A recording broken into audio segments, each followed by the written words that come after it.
We recently flew Philippine Airlines Business Class from Edmonton to Bangkok. We're going to share our experiences, what we liked, what we didn't like, and at the end, we'll tell you if we think it was worth it. Thanks for joining us. Hey, it's the Northern Vagabonds, Ray and Sue. So the first leg of our flight, of our business class flight to Bangkok, was Edmonton to Vancouver, which we do with WestJet. WestJet Premium. And our flight was leaving 9 something, and we got to the airport pretty early. We hung out for a little while. Check-in went good. The guy was pretty funny. He thought it was kind of funny when we could have gone priority boarding, but he said we got the best attendant anyway, so that was all right. So that was kind of funny. And so we checked in, we dropped our luggage, and we went inside, and we still had lots of time to kill. We had something to eat at a little restaurant in there, Chili's, yeah, I think. Yeah, that was good. And then we headed down to our gate, all the way at the end, and only to find out that we thought we were getting close to boarding, and then it was delayed by 45 minutes because we were waiting on passengers who their flight had been delayed for 30 minutes. So we ended up boarding. Our flight was supposed to take off at 9:45. We ended up starting boarding at 9:45, but the plane didn't leave Edmonton till 10:30. Yeah, something like that. So when we got on board, and WestJet Premium is definitely not the best part of the business class, but we had nice seating up front. We were in the very first row. Lots of leg room. Lots of leg room even for Ray. Pretty uneventful trip. I mean, we got some water, we got some chocolate and pretzels, and landing in Vancouver was okay. There was a little hiccup there. We hit the ground kind of hard, and I had a little bit of a jerk there, but so that was pretty much the end of the first leg of it. The next part is the best part coming up. So the next part of our trip was where the fun started for business class. After we landed in Vancouver, we had to quickly make our way to the gate for the flight to Manila. And all I have to say is thank God for those moving walkways. Yeah, it was a hike. We had a long ways to go and a short wait time to get there. Yeah, because we would have had a 2-hour and 10-minute layover, but we lost I think 45 minutes was lost. At least I think we only sat, before we started boarding for Manila, we only sat about 40 minutes. If that, yeah. And so, moving walkways as quick as possible all the way over there. Some people were running past us to make sure they got there, but anyways, but when we did get there, like Ray said, the wait wasn't too long, and then we got priority boarding again to get on, and we were in business class. Yeah, the attendants were very welcoming. Everybody was greeted as they boarded, whether you were in business class or not. I was completely amazed with how they greeted everybody that came on the plane. Smiling faces, very welcoming. Yeah. Showed us to our seats. We got our little packages that they give you that contain a blanket, pillows, socks, slippers, in-flight headphones for the movies and music. And then we got a little toiletry bag too. Yeah. Yeah. And once we'd settled into our seats, they came by and offered us drinks. Could have had champagne if we wanted. Yeah, we both said no, and a hot cloth. That was nice. Hot cloth, yeah. That's the first time I've ever done something like that. That was pretty refreshing. Yeah. And they took our dinner and breakfast orders. Yep. So we got to pick our meals, and then then they readied for takeoff. They do all the stuff that they do, and after takeoff. First time I ever had a crossbody seatbelt on a plane. Usually it's just a lap belt. Yeah. But you have both. You can detach it if you don't want the crossbody one. But the first time I ever had that, so you're strapped in. The shoulder strap. The shoulder strap. Yeah, that's what it's called. So after takeoff, and once the plane settled, they started getting everything ready for supper, and that was an experience in itself. They moved the tray down. They then lay this white cloth on your tray, and they set the plates and your cutlery and they get a glass of water to start, and you can order a pop or juice or whatever, but or a beer. And everything was glass, real cutlery, glass plates, bowls, everything. No airport plastic anywhere to be seen. Very fancy looking, very nice layout. And then first we got a Caesar salad, and we both each got the Caesar salad with like bread and butter, and I got offered a little balsamic vinegar to dip my bread in. The Caesar salad was good. It was good. It was full little. It was different. It was like a leaf, group of leaves set up like finger food, and then the Caesar salad dressing and Parmesan cheese was all laid on top of it. So you picked it up as almost like a appetizer. I guess, like an appetizer you would eat with your fingers. So I cut into mine and broke it all up, but yeah, you could eat it any way you wanted. It was very laid out really fancy. And then so then the two meals, Ray had the pork carcar, hope I say that right. It was like tenderloin, I forget the veggies, but and then I had the surf and turf. And the surf and turf, it was awesome. It was a shrimp on top. Now the shrimp, didn't have a lot of meat in it, but it had this like a mushroom pepper sauce almost, so good. And the meat was cooked really well. I really enjoyed my meal and my bread with my balsamic. And Ray's pork, not so sure. I liked it. It was all right. I ate it all. It tasted all right.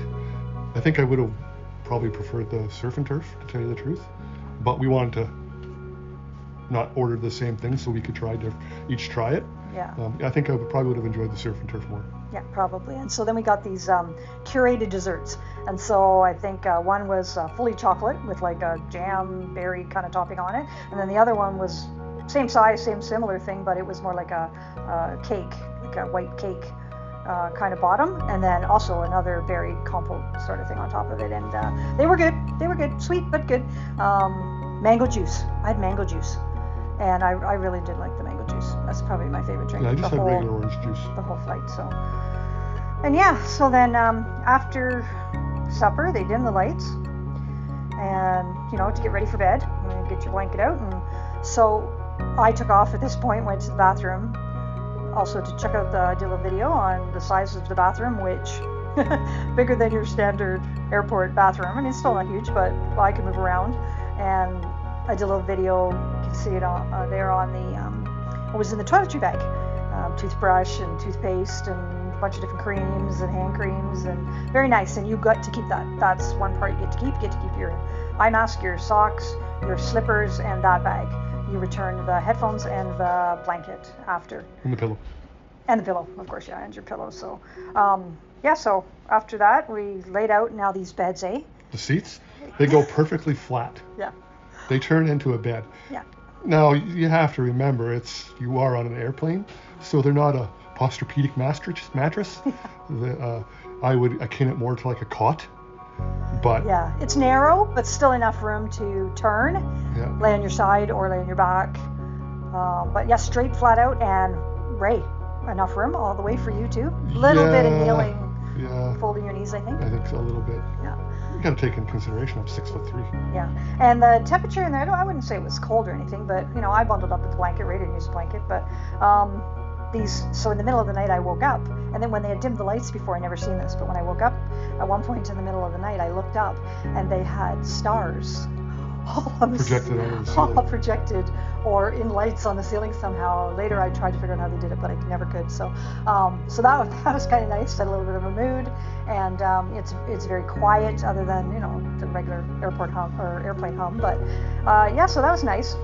I'd say the sleep was great for me. They do serve a snack in the middle of the night if you're awake. I was awake, so I got to have the little bit of a snack. Sue was sleeping. Well, when we first woke up, in the morning, they served us breakfast. So this flight was to arrive in Manila about 5-ish. So, breakfast is still pretty early. 5-ish local time. Yeah. And Bangkok is 13 hours ahead of Vancouver. Alberta and Vancouver. Yeah.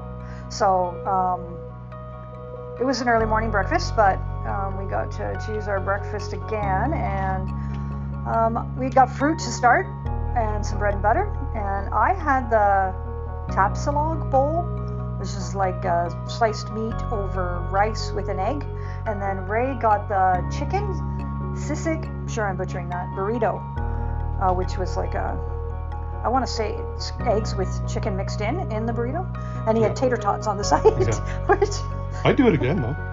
that was both of us I think had good breakfast. We both liked our breakfast.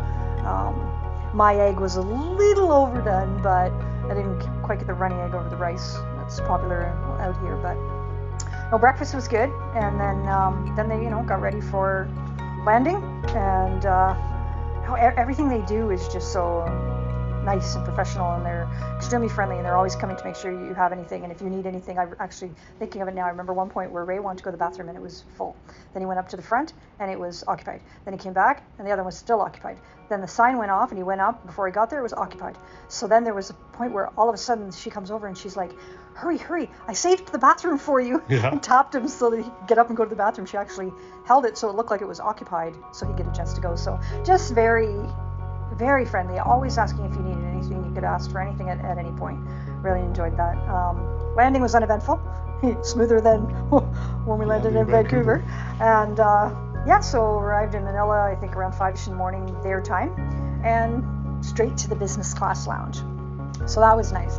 Entering in there, they're so friendly. You check in with your boarding pass. It has internet, air conditioning, a buffet.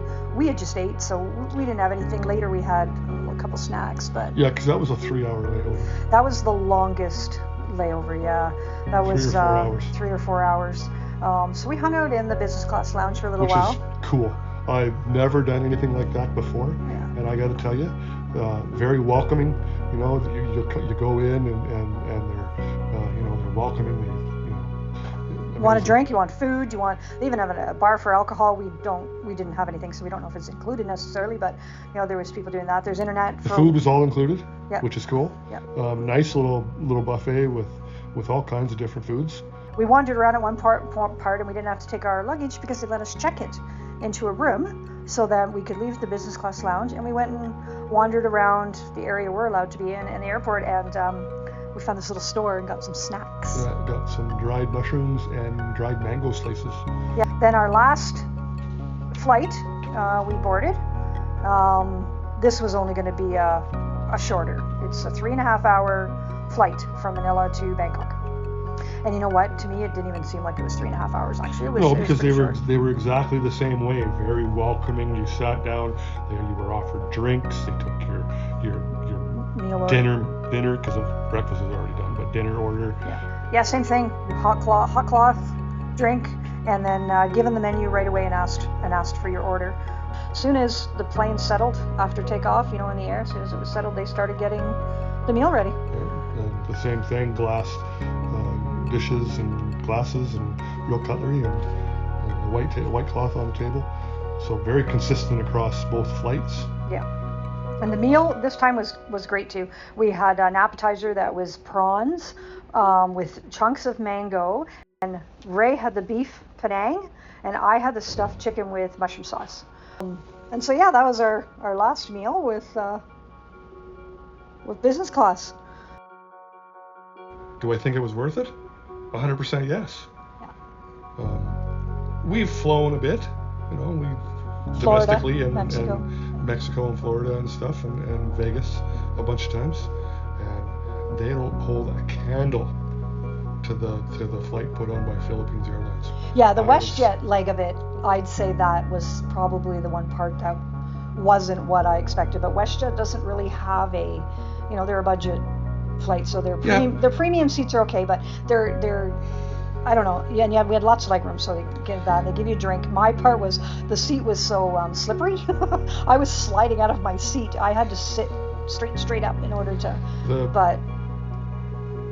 Just the difference in the way they treat you between WestJet.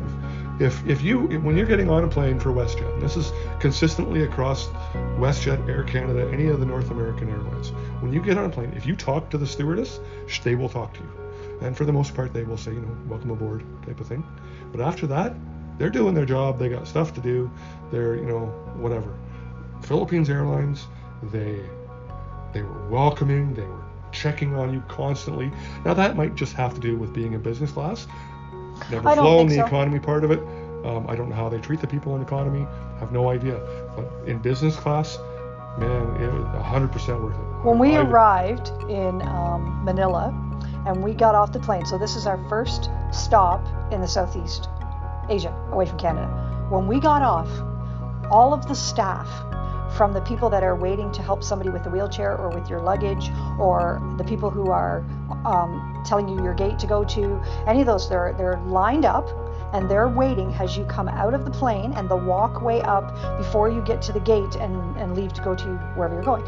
They were all lined up and everybody was smiling and everybody was, hello, hi, welcome to Manila, hi, welcome to, I never heard so, and everybody's happy and it just made you feel like, this totally welcome. And they're doing that for everybody because getting off the plane, we didn't necessarily get off before economy or anything. Everybody was sort of mixed in there because there's people trying to get to a flight. We had people coming by us running so they wouldn't miss connecting flights and stuff. So everybody's getting off at the same time and everybody's standing there to greet you and say hi, and they're all smiling and they're all happy and they're hello and good morning, and it was never had that experience before. So I think it's an across the board. So yeah, I also agree, 100% worth it. Would I do it again? It's pricey, for sure. But when you're talking about in total, a 13-hour flight from Vancouver to Manila, just that one leg, and then you have 4 hours from Manila to Bangkok, then you have your flight from Edmonton to Vancouver to begin with, and all the in between. Yeah, you're on the airplane for at least 24 hours. It's a long flight, and pay the extra money because it's worth it. Yeah, if you can do it, pay it. It's a once in a lifetime experience. It's probably not something we'll do again because we're going to Southeast Asia to live on a budget, so we probably wouldn't do it again. But the experience of doing it, best thing we ever did, and yes, 100% worth it. And that's it. So watch for more videos coming soon, and thanks for watching this one with us.